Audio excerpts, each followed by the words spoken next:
Okay, I don't have bias against any particular culture or genre of music, etc., etc. Though I have, strong objections to music per se, though there's some scholarly discussion about it. But I will show you what I'm convinced of. I think nowadays music is probably one of the easiest means to lose your moral sense. Music is audio pornography today. That's what it is. It's explicit, it's shameless, it's vulgar, it takes your sense of humanity away from you, it makes you look at women as objects, worse than animals. And these people are talking about women like they're talking about, an animal, really. It objectifies women, and especially I've noticed a lot of the brothers that I know of, Muslims, that are really into the hip-hop scene, and they're kind of doing the hifz of the song, right? They're memorizing the song, and they're really good at reciting it with perfect tajweed too, right? And so they do that, and it's just horrible language, horrible, horrific language. The only simple response I have to that, if you have any regard for the Book of Allah, that you really think it's from Allah, بِئْسَ الْإِسْمُ الْفُسُوقُ بَعْدَ الْإِيمَانِ. Even the name, the mention, the word for something bad is terrible once you have faith. Even the mention of something terrible is horrible for you, it's harmful for you after you have faith. You have to have a clean tongue. You have to say what قُلْ لِعِبَادِي يَقُولْ الَّتِي هِيَ أَحْسَنُ. Tell my slaves to say that which is the best. Say what is the best. Say good things from your mouth.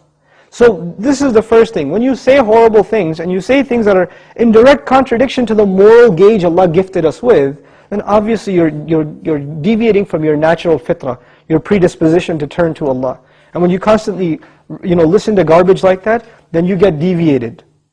And you don't find pleasure except in disobedience to Allah, and that's a sign of a sick heart. So one has to distance themselves from this. This is the first step. And I'll tell you, this is my personal measure, this is not a fatwa, it's my personal analysis, you don't have to take it.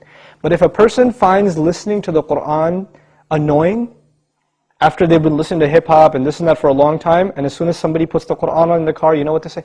Oh man, turn that off, man, I don't want to, I just want to talk. And they immediately, they get a little annoyed when they hear the Qur'an. That actually means the shayateen have taken over.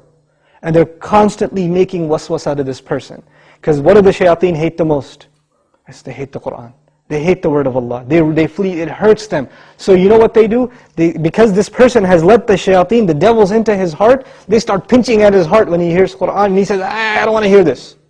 Right? It's like surgery, it's like pulling a tooth for this person. This happens. When you try to give this person a reminder from Allah's word, they get annoyed by it, like agitated, like an allergic reaction. Why? Because they've let the shayateen in. To let them out, the first thing you got to do is stop supplying them with fuel. This is fuel. This useless wasting of time, this is fuel for shaitan. They love that you waste your time. They love it. Because the one asset, the one piece of wealth Allah gave every human being is time.